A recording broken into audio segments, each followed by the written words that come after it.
বুধবার সকালে রাজধানীর কাকরাইল ডিপ্লোমা ইঞ্জিনিয়ার্স ইনস্টিটিউটে শ্রমিক দল জাতীয় বিপ্লব ও সংহতি দিবস উপলক্ষে আয়োজন করে আলোচনা সভার। সেখানে যোগ দিয়ে বিএনপির স্থায়ী কমিটির সদস্য ডাক্তার AZM জাহিদ হোসেন বলেন, সব ষড়যন্ত্রের বেড়াজাল উপেক্ষা করে ফেব্রুয়ারিতে নির্বাচন হবে। গণতন্ত্রকে প্রলম্বিত করার ষড়যন্ত্র এদেশের সাধারণ সংখ্যাগরিষ্ঠ মানুষ কোনো অবস্থাতেই গ্রহণ করবে না।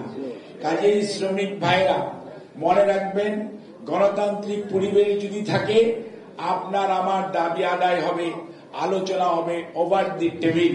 আর একই অনুষ্ঠানে যোগ দিয়ে বিএনপির স্থায়ী কমিটির সদস্য নজরুল ইসলাম খান আসন্ন জাতীয় নির্বাচনে যাদেরকে মনোনয়ন দেওয়া হয়েছে সবাইকে ঐক্যবদ্ধভাবে তাদের পক্ষেই কাজ করার আহ্বান জানান। আমাদের ভাবতে হবে, যদি আমরা বিশ্বাস করি যে শহীদ জিয়া এবং বিএনপি নতুন কিছু দেয়, নতুন এবং যুগান্তকারী দীর্ঘস্থায়ী উন্নয়নের জন্য কাজ করে, তাহলে আগামী দিনে বিএনপির পক্ষ থেকে যাদেরকে মনোনীত করা হবে তাদের বিজয়ী করার জন্য সবাই মিলে কাজ করতে হবে। এদিকে মনোনয়ন পাওয়ার পর সকালে চট্টগ্রাম বিমানবন্দরে পৌঁছান বিএনপির স্থায়ী কমিটির সদস্য আমির খসরু মাহমুদ চৌধুরী। সেখানে নেতাকর্মীরা তাকে স্বাগত জানায়। এই সময় তিনি বলেন, নেতাকর্মীদের এই উচ্ছ্বাসই প্রমাণ করে বিএনপির বিজয় নিশ্চিত।